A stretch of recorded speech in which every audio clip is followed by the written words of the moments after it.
तलहार के इलाके दंकी वसी के स्कूल की इमारत खस्ता हाली का शिकार। इस हवाले से तफसीलात जानते हैं हम अपने नुमाइंदे अनवार हुसैन लाशारी से। जी अनवार, हमें तफसीलात से आगाह कीजिएगा। जी, दंकी वसी के स्कूल की खस्ता हाली 170 मासूम बच्चे ज़मीन पर बैठकर तालीम हासिल करने पर मजबूर। तलहार के करीब दंके वसी से कायम गवर्नमेंट बॉयज़ प्राइमरी स्कूल बुनियादी तलीमी सहूलियात से महरूम होने के बायस 170 मासूम बच्चों के मुस्तकबिल के लिए तशवीशनाक सूरत हाल पेश कर रहा है।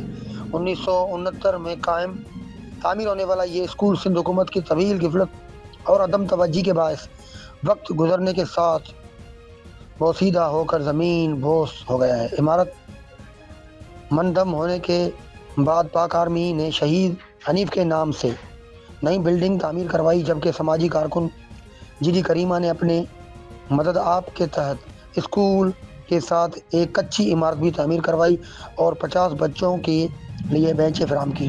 ताहम 120 बच्चे आज भी ज़मीन पर बैठकर तालीम हासिल करने पर मजबूर हैं, जो कि जदीद दौर में तालीमी सहूलियात के फुकदान की वाज़ेह अलामत है। स्कूल की छत की मरम्मत भी 2 मरतबा अफैदा और जीडी करीमा की मदद से कराई गई, मगर सिंध हुकूमत और महकमा तालीम गुज़श्ता 25 बरसों से इस स्कूल को मुकम्मल तौर पर नज़रअंदाज कर रहा है। जी बहुत शुक्रिया अनवार, हमें तफसीलात से आगाह करने के लिए। मजीद खबरें और अपडेट जानने के लिए देखते रहिए फैज़ न्यूज़ नेटवर्क। फैज़ न्यूज़, फैज़ सबके लिए।